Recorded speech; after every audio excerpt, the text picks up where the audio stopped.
గౌరవ సారు తర్వాత తులసిరెడ్డి గారు మాట్లాడినటువంటి విషయాలలో నో. బాగా అనుభవం ఉన్నటువంటి మహానుభావులు వాళ్ళతో నేను సరితూగలేను. కానీ చరిత్రని, సంఘని, బీజేపీని విషయం మీద అవగాహనతోని నేను మాట్లాడగలను వాళ్ళతో సరిసమానంగా. కారణం ఏంటంటే ఈనాడు జమ్మూ కాశ్మీరు ఆక్రమిత కాశ్మీర్ ఏదైతుందో ఆక్యుపైడ్ కాశ్మీర్ ఏదైతుందో దాంట్లో టెర్రరిస్టులు ఎంతమందిని తయారు చేస్తున్నారు.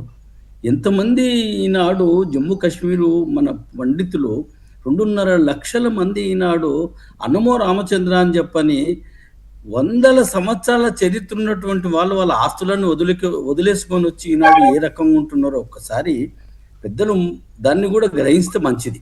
నెంబర్ 1. నెంబర్ 2, 370 ఆర్టికల్ ఎందుకు పెట్టాల్సి వచ్చింది? ఈ దేశంలో ఉంటూ, ఈ దేశంలో కంటూ, ఈ దేశంలో తింటూ మన పైసలు మన మిగతా భారతీయులు కట్టేటటువంటి ట్యాక్స్ ద్వారా సర్వం జమ్మూ కాశ్మీర్కు సబ్సిడీ రూపాన్ని ఇచ్చి అడిగే అధికారము పార్లమెంటుకు లేదు. వాళ్ళు ఏది చేసుకున్న అసెంబ్లీలో దానికి మనం పూర్తిగా మద్దతు ఇచ్చేటట్టు, డబ్బులు ఇచ్చినటువంటి దానికి ఖర్చులు అడిగేటటువంటి హక్కు లేనటువంటిది రాష్ట్రపతి కూడా జమ్మూ కాశ్మీర్లో ఒక అంగుళం జాగా కొనడానికి వీలైనటువంటి 370 ఆర్టికల్ పెట్టినటువంటిది ఆనాడు సర్దార్ వల్లభాయ్ పటేల్ దాన్ని వ్యతిరేకించినటువంటి వ్యక్తి, డాక్టర్ బాబాసాహెబ్ అంబేద్కర్ గారు దాన్ని వ్యతిరేకించినటువంటి వ్యక్తి, మెనన్ గారు వ్యతిరేకించినటువంటి వ్యక్తి, క్యాబినెట్లో సగం మంది వ్యతిరేకించినటువంటి వ్యక్తులు. దాన్ని నెహ్రూ గారు ఆ రకంగా చేయడం తప్పు అనుకుంటే ఒప్పని ఎట్లంటాం? నెంబర్ 1. నెంబర్ 2, ఈనాడు ఏదైతే దేశం మొత్తంలో రిజర్వేషన్ ఉంటే 370 ఆర్టికల్ ప్రకారం జమ్మూ కాశ్మీర్లో ఏ రిజర్వేషన్ లేదు. ఆలోచించండి మీరు. జమ్మూలో లడక్ కానీ, కశ్మీర్ కానీ, జమ్మూ కానీ, ఈ 3 ప్రాంతాలు ఏ రకంగా అక్కడ ఉన్నటువంటి ప్రజల్ని అడిగితే మనకు తెలుస్తుంది. ఈనాడు మనం ఇక్కడ కూర్చొని కాదు. ఒక నిమిషం నేను చెప్పండి. జమ్మూ కాశ్మీర్ విషయంలో కాబట్టి జమ్మూ కాశ్మీర్ విషయంలో చాలా పెద్ద పొరపాటు చేసిండ్రు. ఎందుకు మిగతా 500 సంస్థానాలని సర్దార్ వల్లభాయ్ పటేల్ భారతదేశంలో విలీనం చేసిండ్రు. ముఖ్యంగా మన హైదరాబాద్ మీకు తెలుసు, రజాకారులతో ఏ రకంగా రజాకారుల మనస్తత్వంతో ఉన్నటువంటి ఇప్పటి ఎంఐఎం పార్టీ కూడా ఈనాడు దారు సలాం ఏదైతుందో అది గవర్నమెంట్ ప్రాపర్టీ.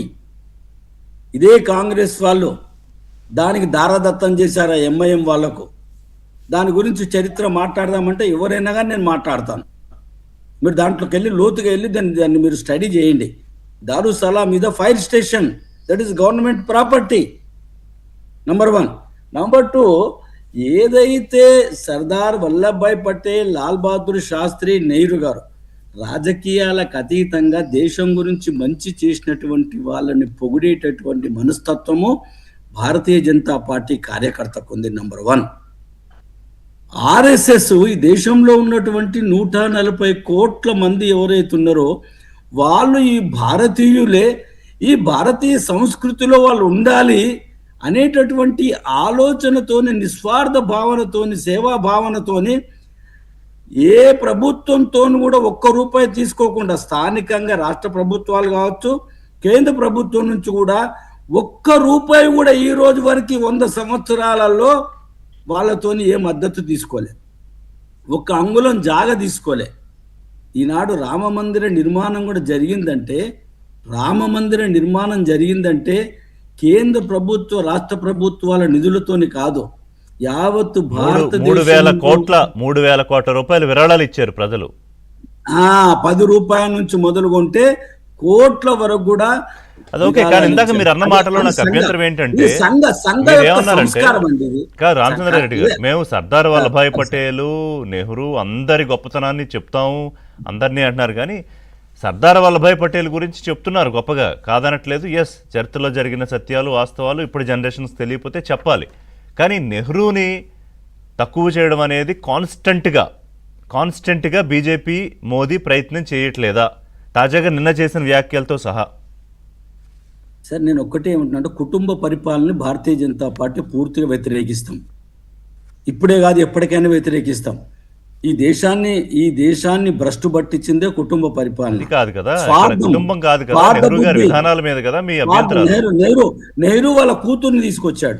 ఇది వాస్తవం కాదా? అది ఓకే. కానీ ఇది నేను వాస్తవం అడిగింది అది కాదా? కాదు. చెప్పండి. నెహ్రూ అదే కదా, తీసుకున్న అక్కడే నిర్ణయాల వల్ల బీజం- దేశానికి జరిగిన ఒకటి నష్టం మీద బీజము- మీరు మాట్లాడడం మీద అడుగుతున్నాను నేను. తర్వాత ఇందిరాగాంధీ బీజం- వచ్చారు, రాజీవ్ గాంధీ వచ్చారు, రాహుల్ గాంధీ వచ్చారు, సోనియా గాంధీ వచ్చారు, ఇదంతా ఓకే. సంజయ్ గాంధీ వచ్చాడు, ప్రియాంక గాంధీ వచ్చారు, ఇంకా గాంధీలు వస్తారు. ఇది తప్పు. చరిత్ర దేశం గురించి పోరాడినటువంటి మహానుభావులు, దేశం గురించి పని చేసినటువంటి, మంచి చేసినటువంటి వాళ్ళని రాబో తరానికి తెలియజేయాలనేటటువంటిదే భారతీయ జనతా పార్టీ ఆలోచన. ఓకే, ఒక్క నిమిషం. కుటుంబ పరిపాలన ఏదైతే మీరు ఒత్తాసు పలుకుతూ నెత్తి మీద పెట్టుకొని తిరుగుతున్నారో అది వేరే ఇది సబ్జెక్ట్ కాదు. ఇక్కడ తప్పని కుటుంబ పరిపాలన కంప్లీట్ గా వేరే సబ్జెక్ట్. మన దానికి మనం మాట్లాడుతున్న కాంటెక్స్ట్ లో లేదు అది. Yes, yes. As of fit కాదు, అందుకే నేను అలౌ చేయట్లేదు. ఒక్క నిమిషం సార్. తులసిరెడ్డి గారు మీరు మాట్లాడాలి, బట్ పుల్లారావు గారు ఎందుకో హ్యాండ్ రైజ్ చేశారు. ఒకసారి వారి పాయింట్ విందాం. పుల్లారావు గారు మధ్యలో ఒక్క నిమిషము. ఒకటే పాయింట్. రామచంద్రారెడ్డి గారు ఒక్క నిమిషం, 1 minute. రామచంద్రారెడ్డి గారు 1 minute. మాట్లాడింది కాబట్టి వన్ సెంటెన్స్. రామచంద్రారెడ్డి గారు 1 minute. Please 1 minute. Yeah, Pullarao గారు. ఈ నెహ్రూ గారు 370 ఆర్టికల్ ఎందుకు పెట్టాడో చెప్తున్నా. మనకి first Nizam Hyderabad British option ఇచ్చారు. నువ్వు పాకిస్తాన్ జాయిన్ అవ్వచ్చు, ఇండియా జాయిన్ అవ్వచ్చు, ఇండిపెండెంట్ గా ఉండొచ్చు. అప్పుడు నెహ్రూ ఏమన్నాడు? 90% హిందూస్ జాయిన్ అవ్వ భారతదేశం.